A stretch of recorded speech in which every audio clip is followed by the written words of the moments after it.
Hey, Wayne, take a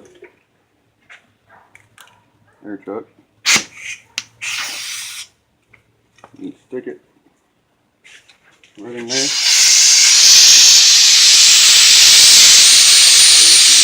Tap that off. And you can reverse it.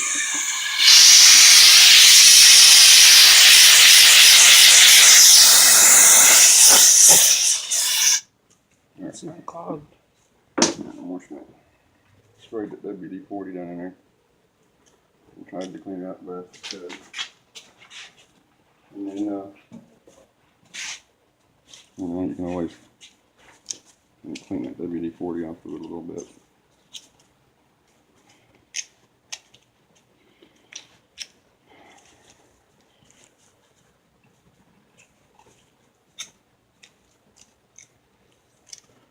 The hardest part is this right here. You got to get it in that little hole right there on the end. Clean it out. So what I usually do, I twist your paper up, try to get it down there the best you can. Get it down there better than that. It's really a small hole.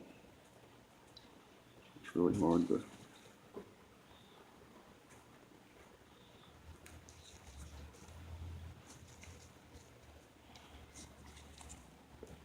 hopefully, if you can see, I don't know if you can see, but I got a lot of it out. So now all we can do is go try it and see what happens.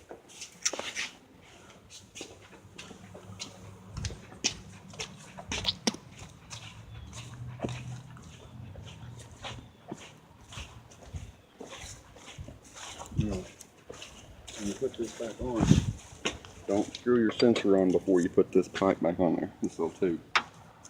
And it only goes on one way. It goes like that. The smallest end with the curve on it goes to the exhaust manifold. What you're going to do is you stick it down in there as best you can.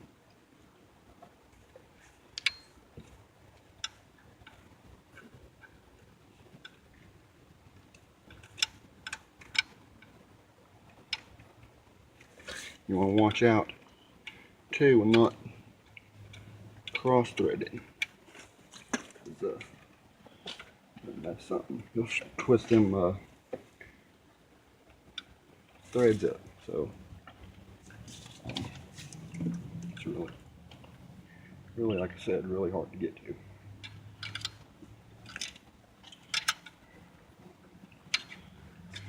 And it really don't help the truck's lifted up as high as it is.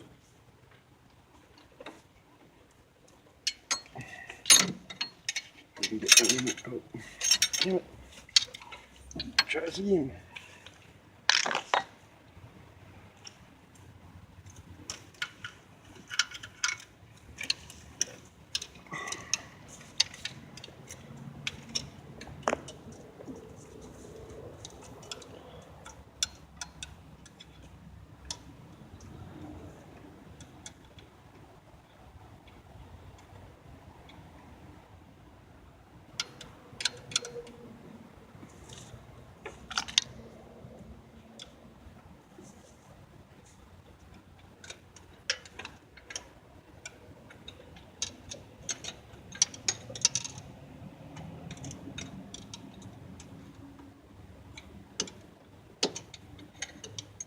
Another thing you might want to do is when you put it on, put some tape on the top up here, and that way, I'll show you. I'll show you.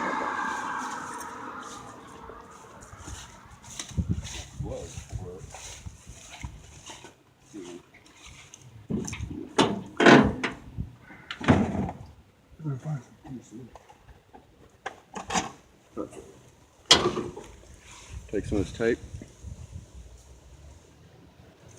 push that all the way up. Just run it right along there like that. And what it'll do, while you're putting that one on, this one, if you don't have something that they're holding it, it'll slide down. So you want to make sure you got enough tape on it where it won't do that.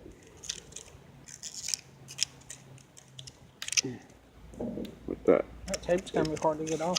No. You really want to get it off. So stick it down on there. And actually, if I had that stepping stool, look at that stepping stool, babe. Get something where you can actually stand up high enough to actually get down in there. That would help out a lot too. I'm 6'4" and I can't even reach it still yet. And it's not, I mean, I ain't got a lift kit or anything on my truck. So, I don't know, but if you can see it, I don't know. The tip of it's right there at the end of my finger. If you can see the end of my finger there. See that little hole right there? That's what it screws onto right there. Like I said, it's a really pain in the ass. Let's see if I can get in here and get a better look. Right there. See it right there? That's it. Goes right on there. Alright, babe.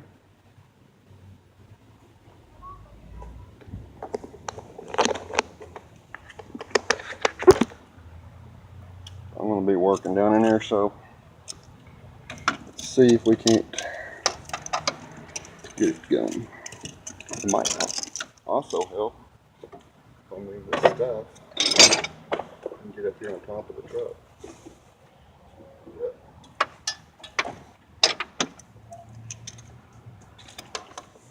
Weasel my way down in there somehow, maybe.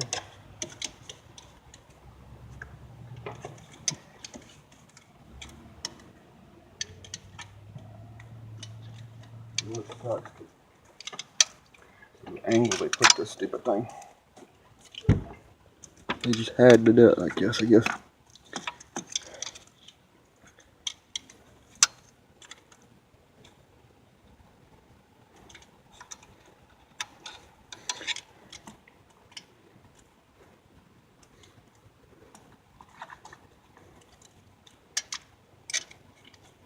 The only thing, I've drove a Ford all my life. Only one time have I ever drove a Dodge, and only one time have I ever drove a Chevy. And I'm not saying they're not good trucks, but it's really, a personal preference. I got in there, but the only thing I can complain about with a Ford, see, is the way they do their shit under the hood. It's good parts. Obviously, the truck wouldn't run as good as it does, but they just have a sorry way of putting everything. It's like, I don't know what they're thinking. They try to put too much under the hood of the truck, and it makes it hard to change parts whenever it comes time to fix one or something.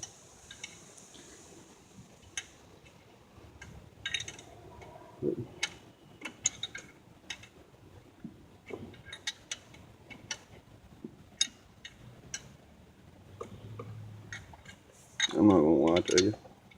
This thing, I've had it in the shop,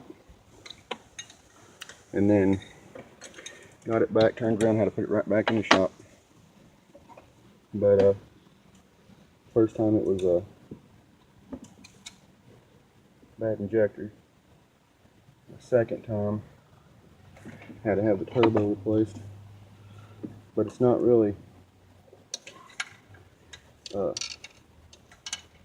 bad thing. This son of a bitch has got almost 300,000 miles on it. This is the first time I've had trouble out of it.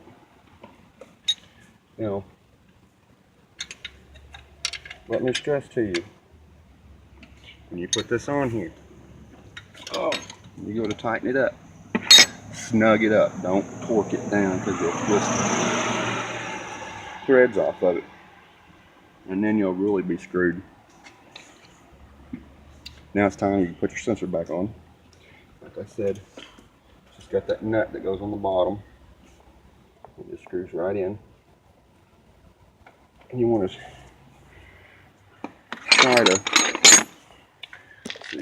try to just snug it up too. You don't want to torque it down either. So what I'm going to do is put this ratchet on it, or this wrench on it,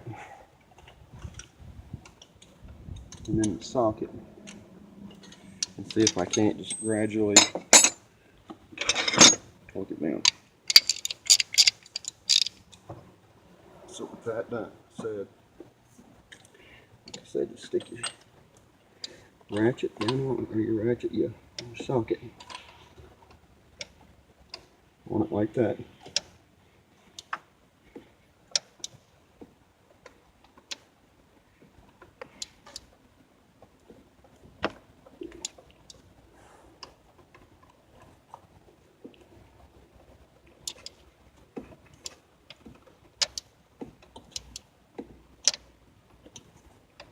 And just snug it up.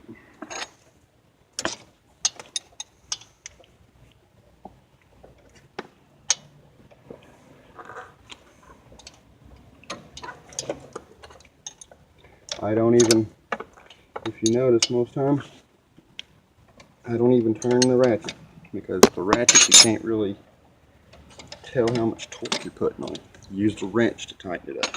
Just hold it with the ratchet. Okay. And then get that done. It's got this plug that plugs on it. So we're going to go ahead and plug it in. On it.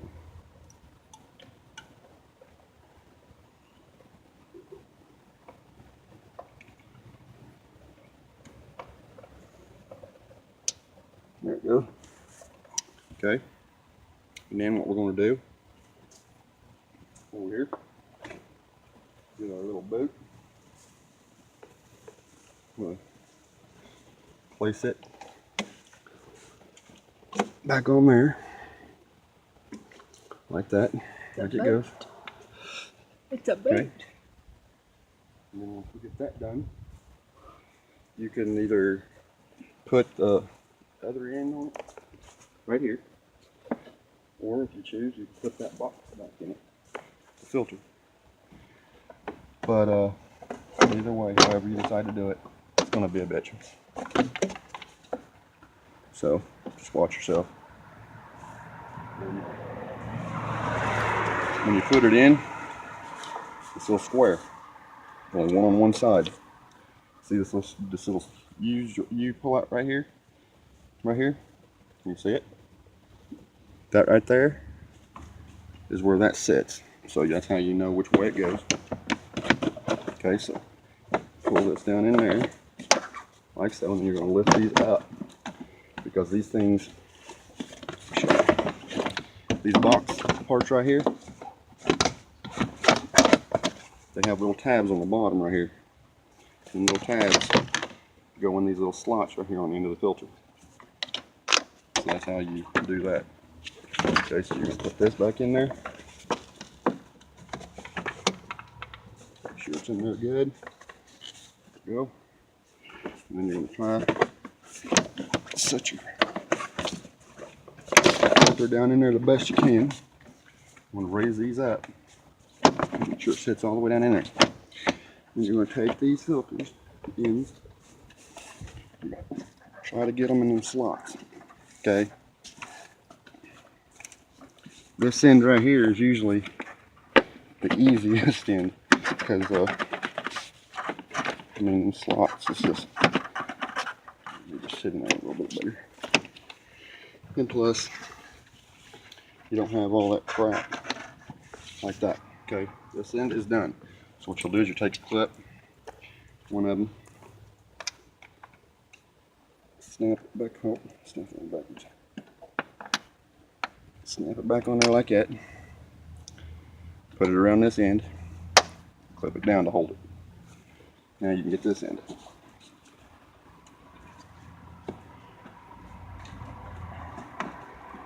You're gonna take, stick it in place, and figure out where this clips at. It's right there.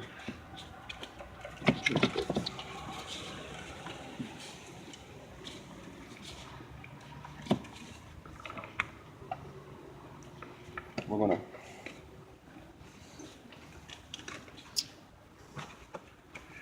just set it right down in them. Okay. And then it should close up like that. Then you take your other clip, put it on there, hold it back, set it shut, hold it. There you go. Now, so filter. If you notice right back here on the back of the piece that you took off, here where my finger's at, there's a hole right here. That's where the end of this, right here, goes. So it goes right in here like this. Okay, and then you're gonna push. Make sure you can see it. You take it right there, and you're gonna push it in, okay? And you're gonna take your, excuse me, your little wire, run this one back over here, plug it in. Hot. Anyway, and then you're gonna look for your other wire, and you're gonna plug it in. Figure out what I've done with it. Here somewhere.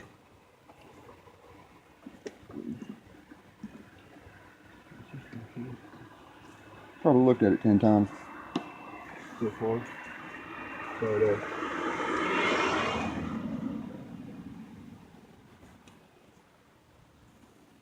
oh, there it is. Right down here. Just laying there looking pretty. Okay. And this is going to be snapped in right here. On the end of that thing we just pushed in. Okay. And if you ever have a light come on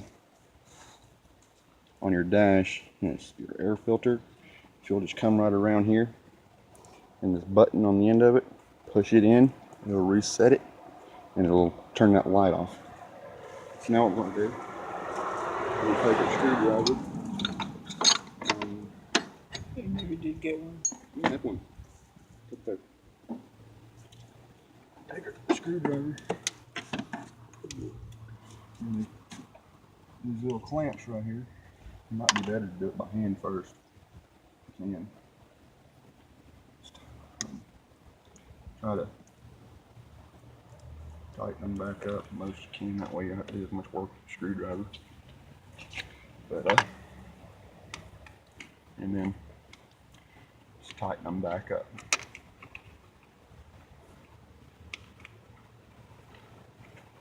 And most of y'all, when you do this, you may put a new sensor on there with a new pipe. Who knows?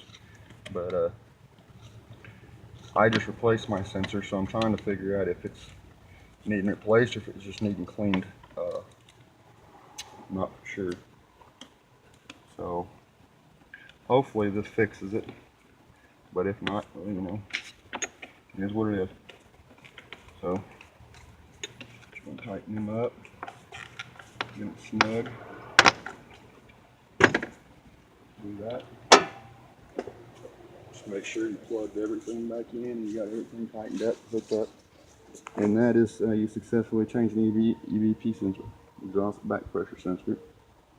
It may vary on a 7.3, I'm sure it does, because 7.3 setup totally different. But anyway, I hope this helps you guys. So that's it. How you change your exhaust back pressure sensor. Thanks, guys.